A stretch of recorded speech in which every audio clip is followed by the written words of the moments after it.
If your atoms are dancing like nobody's watching, you're in quantum land.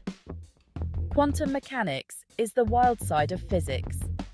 Imagine you're at a party where everyone's doing their own thing, dancing, chatting, maybe even teleporting from the snack table to the dance floor. That's your electrons for you. At the heart of it, quantum mechanics explores how the tiniest bits of our universe behave.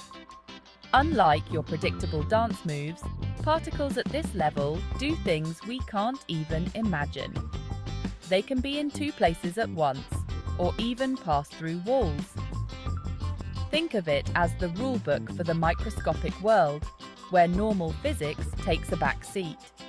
So next time you hear quantum, just remember, it's the ultimate physics party where anything can happen.